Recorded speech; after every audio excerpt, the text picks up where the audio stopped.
तर नमस्कार मित्रांनो, स्वागत आहे आपल्या एक नवीन मिनी ब्लॉगमध्ये. तर आपण नवीन वर्षाचं फॅमिलीसोबत चाललो होतो मंदिरामध्ये साईबाबांच्या. तर मंदिरामध्ये आम्ही पोचलो. तुम्ही मंदिरामध्ये बघू शकता किती भारी डेकोरेशन वगैरे केलं होतं ते. आणि मंदिरामध्ये आपल्याला सगळ्या देवांचं दर्शन करायला भेटतं एक जागेवरतीच.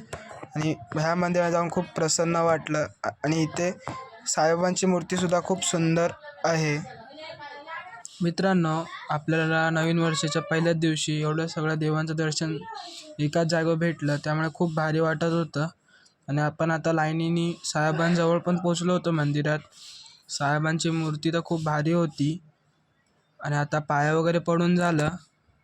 साईबाबांचं दर्शन झाल्यानंतर इथे आम्हाला अजून भरपूर सारं देवांचं दर्शन करायला भेटलं. दर्शन वगैरे आमचं झालं करून.